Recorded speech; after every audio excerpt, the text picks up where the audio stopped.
Hi, this is History with Andrew Allen, and this is my series, The Emergence of Europe, the Fall of the Roman Empire, the Rise of the Franks, and the Creation of Charlemagne's Empire. Today is episode 25, The Papal Republic.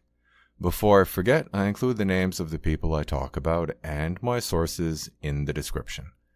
As I explained last episode, when Charles the Hammer died, Francia was divided between his sons Pippin and Charlemagne. The brothers initially cooperated to crush attempts by Aquitaine and Alemannia to leave Greater Frankia, but Charlemagne apparently tired of the conflict or lost a power struggle with Pippin since he entered a monastery in 747. When his half-brother Grifo attempted to make himself Duke of Bavaria, Pippin intervened and placed his young cousin Tassilo on the ducal throne, conveniently making him a vassal of Francia at the same time. Pippin was dominant in Francia, but king sounded better than mayor, so Pope Zacharias was persuaded to support the coronation of Pippin as king of Francia. So, why did the Pope care who ruled Francia?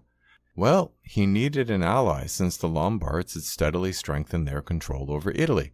Wait, why didn't he seek aid from Constantinople? Well, relations between Rome and Constantinople had been strained for several decades. Although Constantinople had survived the year-long Arab siege in 717, the imperial treasury was empty, so Emperor Leo III raised taxes in Italy in either 722 or 723. As a major landowner, the papacy was hit hard by the increased taxes, and Pope Gregory II had refused to pay those new taxes. Obviously, the senior imperial official in Italy would have to collect the taxes in person. So Paul, the exarch of Ravenna, marched on Rome in 725 to present the new tax bill in person. To his surprise, Paul was blocked by the residents of Rome, aided by the Lombards of Spoleto.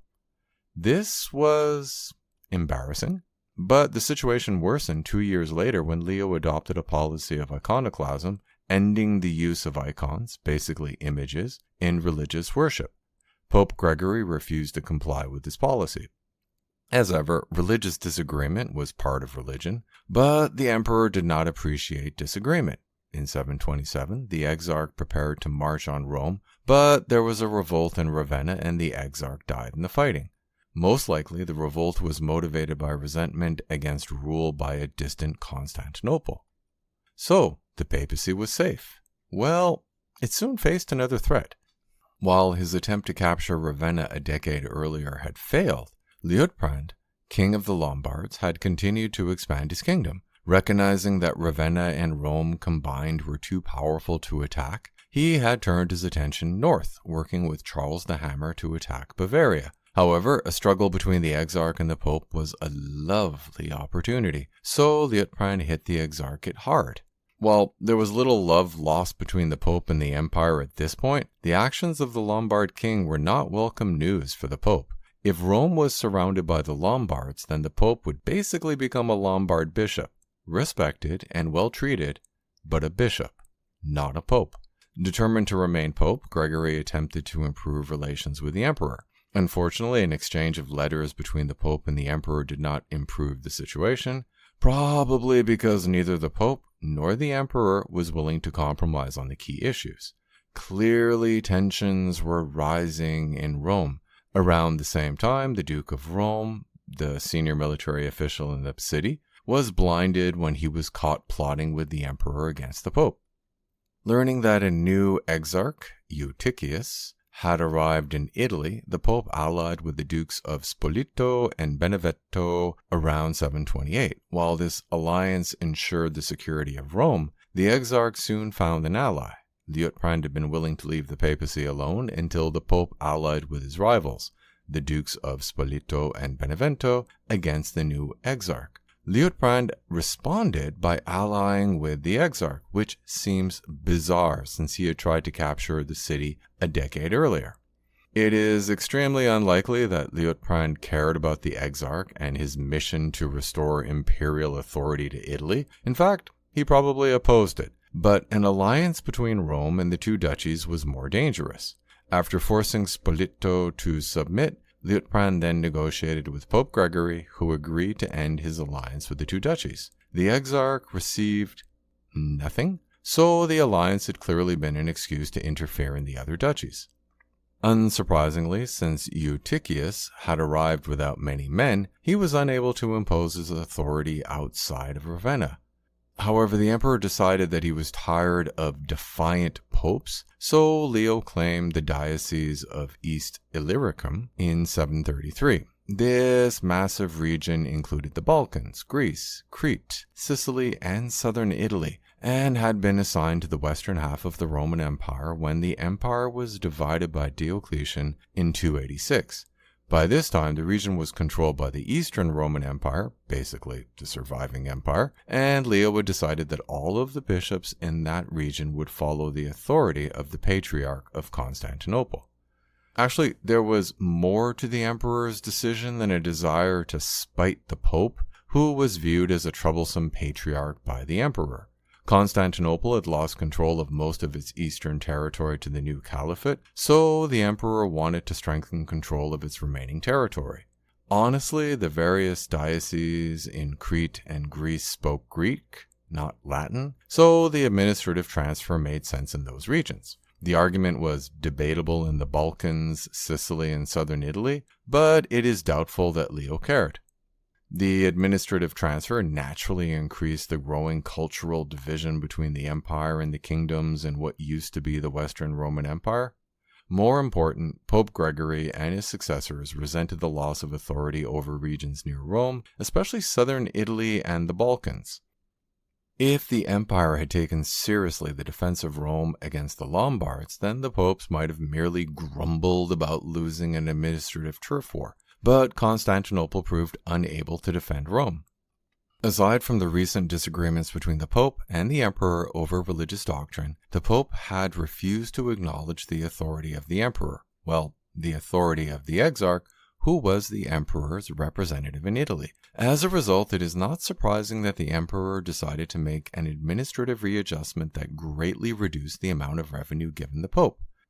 The papacy had probably had little, if any, direct influence over the diocese in the Balkans, but the removal of territory in Italy that was a few days' travel away undoubtedly infuriated the Pope. Still, the areas in southern Italy under imperial control were connected to Greece in culture, language, and trade, so they were loyal to the empire. The exarch was not recalled from Ravenna, but he could more accurately be called the Duke of Ravenna.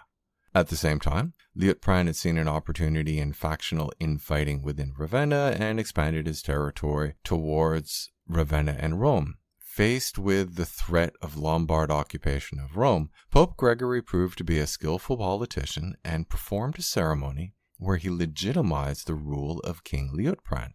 While this ceremony reduced tension with a dangerous neighbor, Gregory further deepened the division with Constantinople, which would have likely viewed the legitimacy of a Lombard ruler as illegal, or at least beyond the authority of a pope. If the Lombards had been united, they might have conquered all of Italy, but the dukes in Spoleto and Benevento wanted to be independent. King Liutprand seemed to be genuinely pious, but he also genuinely wanted to expand his territory.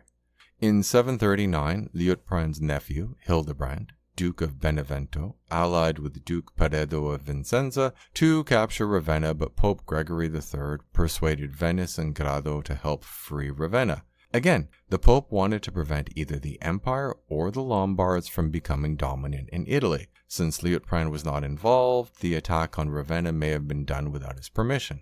Or he was simply busy, since Duke Thransamund of Spoleto had revolted the same year, so Liutprand had occupied the city, forcing Thransamund to seek refuge in Rome. In response, Liutprand laid siege to Rome, but gave up after a while, possibly due to persuasion by Pope Gregory, or possibly due to the expense of a siege. Liutprand had left, but he would probably return, so Gregory needed allies. The emperor was an obvious choice, but the Pope decided that the Franks would be more effective. So envoys were sent to Charles the Hammer, offering eternal life if he saved the church. Charles was an odd choice because the Lombards and the Franks were allies. Liutprand had even aided Charles against the Muslims in Provence, which may have been why he had ended the siege of Rome.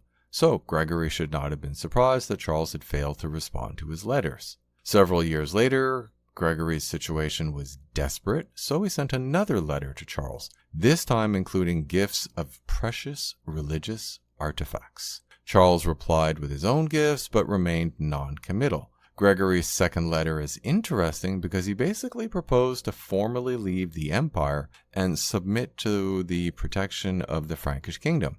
There is no record of Charles's response, but he seems to have politely ignored the offer. Anyway, Gregory died in 741 and was succeeded by Zacharias, who ended Gregory's attempt to forge an alliance in central Italy and did not oppose Liutprand's invasion of Spoleto in 742, where he installed his nephew Liutprand as duke. Zacharias even sent troops to help Liutprand, probably recognizing that the alliance with Spoleto had been a miserable failure, and Liutprand only threatened Rome when it allied with his rivals. When Zacharias and Liutprand met, the Pope clearly reassured the king that he would not interfere in the duchies, since Liutprand returned territory taken from Rome.